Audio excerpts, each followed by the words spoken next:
السلام علیکم ورحمۃ اللہ، عالم اور عالم میں خوش آمدید، اور چلتے ہیں آپ کی کالز کی طرف۔ علماء کرام تشریف فرما ہے، پہلے ان کا تعارف کرا دوں۔ ہمارے ساتھ حاضر و موجود ہیں خطیب اہل سنت اور قائم مقام امیر جماعت اہل سنت سندھ، ہمارے آپ کے بہت ہی قابل احترام، بہت پیار کرتے ہیں ہم ان سے اور یہ ہم سے بہت پیار کرتے ہیں، مولانا سید حمزہ علی قادری صاحب۔ السلام علیکم۔ وعلیکم السلام۔ مزاجی اللہ گرمی۔ لاج رکھے، بات کرنی مجھے مشکل کبھی ایسی تو نہ تھی، ہاں جیسی اب ہو گئی تیری محفل ہاں، کبھی ایسی تو کبھی نہ ایسی تو نہ تھی۔ صحیح، بالکل صحیح ہے۔ ان کے ساتھ تشریف فرما ہے اسسٹنٹ پروفیسر جامعہ کراچی، خطیب و پیش امام جامع مسجد ابراہیم، مشیر مذہبی امور جامعہ کراچی، ماشاءاللہ ابھی عمرہ کر کے تشریف لائے ہیں اور ایک ماہ حرمین طیبین میں رہے، ہمارے آپ کے سب کے بہت ہی قابل احترام ڈاکٹر مفتی عمران الحق کلیانوی صاحب۔ السلام علیکم۔ وعلیکم السلام۔ مزاجی گرامی، الحمدللہ۔ ان کی آنکھوں کے قربان جاؤں جو دیار نبی دیکھا ہے۔ ایک کال ہمارے ساتھ، ایک کالر موجود ہیں، ان کی کال پہلے ہم لیتے ہیں پروگرام میں۔ السلام علیکم۔ السلام علیکم۔ السلام علیکم۔ وعلیکم السلام۔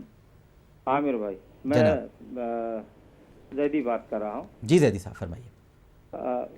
کہنا آپ سے یہ تھا کہ میں نے ابھی آپ کے ماشاءاللہ سنا جی جو کچھ بھی آپ نے کہا اس حکومت کے بارے میں، اور ماشاءاللہ یہ جو صاحب کردار بنتے ہیں یہ، جی تو بس ان کا یہی ہے کہ افسوس کی بات تو یہ ہے کہ یہ وہی شخص ہے کہ جو بمبینو سینما پہ ہوا کرتا تھا، سمجھ رہے ہیں؟ جی جی اور یہ ٹیبل پہ بیٹھ کے چنے کھایا کرتا تھا، جی جس کے باپ نے جو ہے پبلک اکاؤنٹ کمیٹی کے اندر حساب کتاب ماشاءاللہ ہیر پھیر کیا، اس کو اس ملک کا صدر بنا دیا گیا ہے۔ مجھے تو بڑا افسوس ہے اس بات پہ کہ پتہ نہیں عوام ہماری اندھی ہو گئی ہے، بہری ہو گئی ہے، گونگی ہو گئی، اس کا احساس کیوں نہیں ہوتا اس عوام کو؟ یہ کیا کر رہے ہیں یہ کس کو؟ ابھی آئے تھے احمدی نجار صاحب آئے تھے، ایک مثال ہے ہمارے درمیان، وہ بھی انسان ہے، وہ بھی پورا ملک چلا رہا ہے، اس نے تو امریکہ سے مطلب مقابلہ کر رہا ہے، وہ شخص تن و تنہا۔ یہ اپنے دھندے میں لگے ہوئے ہیں کہ ماشاءاللہ جتنا چلے، بہت شکریہ زیدی صاحب۔ اصل میں بیمبینو سینما پہ کون کیا کرتا تھا، یہ سب کے اپنے کام ہوتے ہیں۔ اگر وہ پرانا وقت کسی کا تھا، میں بھی ایک زمانے میں سڑک پہ بس کا انتظار کرتا تھا، میرے پاس بھی جیب میں پیسے نہیں ہوتے تھے، تو کسی کے ماضی کو ہمیں نہیں کہنا چاہیے۔ انسان محنت بھی کرتا ہے اپنے، ہم تو اس وقت ایک اسپیسیفک واقعے پر بات کر رہے ہیں، تو میں گزارش کروں گا اپنے تمام کالر سے، ایک تو کسی کی ذات پر انگلی نہ اٹھائیں، اور ہم یہاں کسی کی ذات پر نہیں، وہ چونکہ عہدہ بہت اہم ہے اور وہ حاکم وقت ہیں، حاکم وقت کو تو آپ کہہ سکتے ہیں، لیکن کسی کی پرسنل زندگی پر وہ کیسے کماتا تھا، کیسے کھاتا تھا، سب کا وقت ہوتا ہے۔ ہمارا بھی بہت پرانا وقت عجیب سا گزرا ہے، ہمیں 6 ماہ تک نوکری نہیں ملتی تھی، ہم کمپوزنگ بھی کر کے ہم نے اپنا وقت گزارا ہے، اور تعلیم بھی اسی طرح سے حاصل کی ہے، مگر یہ ساری باتیں کہنا اچھا نہیں لگتا۔ آپ وہ بات کہیں کہ جو بات کہنی چاہیے، اور بات یہ ہے کہ $10 لاکھ پاکستان میں بھی خرچ کیے جا سکتے تھے۔ ایک اور کالر موجود ہیں۔ السلام علیکم۔ السلام علیکم۔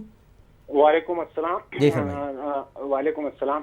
میں دیدار غیر سے بات کر رہا ہوں، میں ملک میں نہیں ہوں، میں باہر ملک میں بیٹھا ہوں، اور آپ کا پروگرام دیکھتا ہوں، اور اللہ کے حکم سے آپ کا پروگرام دیکھتا ہوں تو یقین مانیں کہ دل خون کے آنسور ہوتا ہے، دل سے اندر سے ایسی ہوتی ہے خلش، یقین مانیں کہ اللہ بارک تعالیٰ آپ کو جو نا اس کا اجر دے گا۔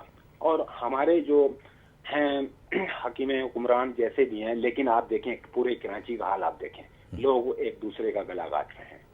آپ حاکم حکمران ہیں، آپ خدا کے واسطے اس کو کنٹرول کریں۔ آپ کو اللہ بارک تعالیٰ نے آپ کو اتنا نوازا ہے، اللہ تعالیٰ نے آپ کو جب اس اسٹیج پہ لے کے آئے، کل آپ نے اللہ کے پاس جانا ہے تو آپ کیا جواب دیں گے؟ آپ $10 لاکھ تو آپ ادھر عنایت کر رہے ہیں، دے رہے ہیں، لیکن جو یہاں پہ جو مر رہے ہیں ان کا کیا قصور؟ ٹھیک ہے، بالکل ٹھیک ہے، بالکل ٹھیک ہے۔ ایک اور کالر ہمارے ساتھ موجود ہیں۔ السلام علیکم۔ ہیلو، السلام علیکم۔ وعلیکم السلام، جی فرمائیے۔ جی میں فہیم بات کر رہا ہوں حیدرآباد سے۔ جی سر، میں یہی کہنا چاہوں گا کہ جس طرح میں نے ابھی آپ کے پروگرام میں سنا، ماشاءاللہ بہت اچھی گفتگو کی آپ نے، اور یہ سن کر انتہائی دکھ بھی ہوتا ہے کہ ہمارے صدر صاحب کو انڈیا میں نقد جو ہے وہ ہتیا کرنا تو یاد ہے، لیکن ہماری جو سسکتی ہوئی قوم ہے، اس کے جو سسکتے ہوئے بچے ہیں، ہماری مائیں بہنیں ہیں، ان کے لیے کوئی خیال نہیں آیا۔ انہیں واقعی سوچنا چاہیے کہ آخر یہ اتنا پیسہ اگر وہاں پر برباد کر کے آ گئے انہیں چاہیے کہ ہمارے ملک کے لیے کچھ کریں، اس کی عوام کے لیے کچھ کریں. ٹھیک ہے، بالکل صحیح. ایک اور کالر موجود ہیں. کالز بہت آ رہی ہیں اس لیے کہ لوگوں کے اپنے جذبات ہیں. السلام علیکم. السلام علیکم. جی وعلیکم السلام. فرمائیں. آج کے پروگرام کے حوالے سے کہ واقعی جو ہمارے عوام کو انہوں نے روتا سسکتا فاقوں زدہ روڈوں پہ بھوکا چھوڑ کے اس ملک میں جا کے وہاں جا کے یہ ہدیہ دے کر اس بزرگ کو دے کر آئے جو کہ خود نوازا کرتے تھے.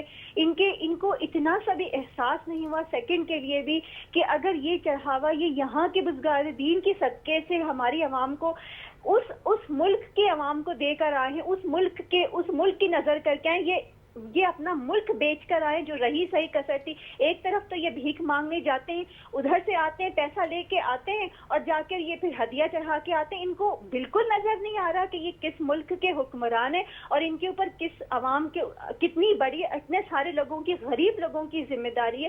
ہمارا غریب ملک ہے، کوئی امیر ملک بھی نہیں ہے، اور یہ یہاں کے لوگوں کو بھوکا سسکتا چھوڑ کر یہ وہاں بھیک چرانے گئے ہیں. ٹھیک ہے، بالکل ٹھیک ہے. پہلے ہم بات کر لیں علماء کرام سے، اور آپ کی جو کالز ہیں ابھی بھی جو لوگ کیو پر ہیں ان سے ہم بات کرتے ہیں تھوڑی دیر میں، لیکن گفتگو کے سلسلے کو آگے بڑھاتے ہیں. علامہ صاحب کیا فرمائیے گا؟ اعوذ باللہ من الشیطان الرجیم، بسم اللہ الرحمن الرحیم.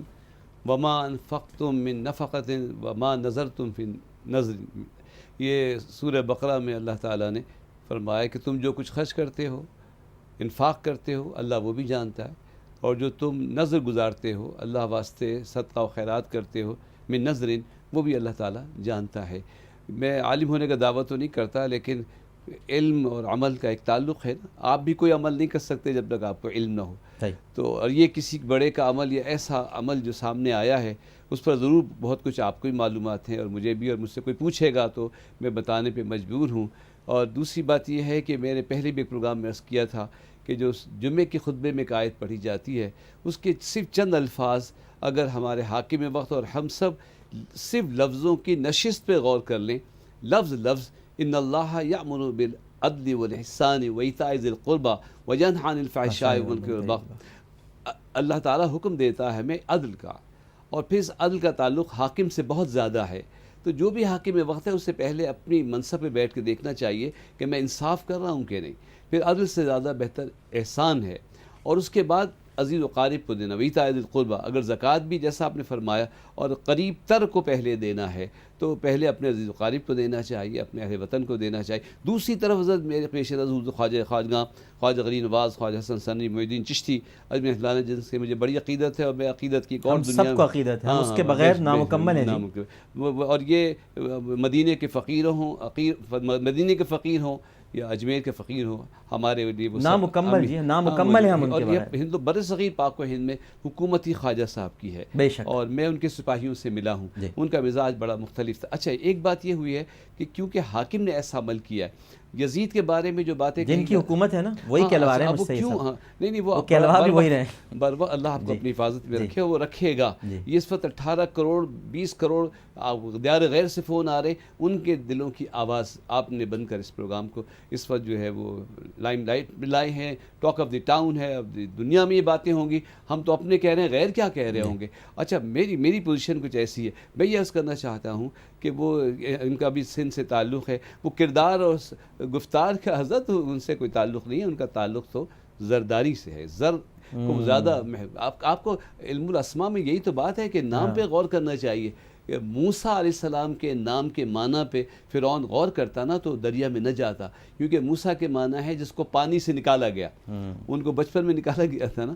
اسی طرح یہ موصوف جو ہیں ان کا ایک ہی شعبہ ہے کہ ان کو پیسے سے رغبت ہے، اس کے ہر طرح وہ کماتے ہیں جو کچھ بھی ہے. لیکن ایک بات جس کا سندھ سے تعلق ہے، سندھ میں کچھ لوگ اس طرح باتیں کرتے ہیں، وہ جو شکار کھیلنے جاتے ہیں تیتر وغیرہ کا، تو رات کے اندھیرے میں اور ریت میں چھپے ہوئے ہوتے ہیں، لیکن جب کوئی تیتر بولتا ہے تو وہ شکاری وہاں نشانہ مارتا ہے، پھر کہتا نہ بولتا تو نہ مارا جاتا.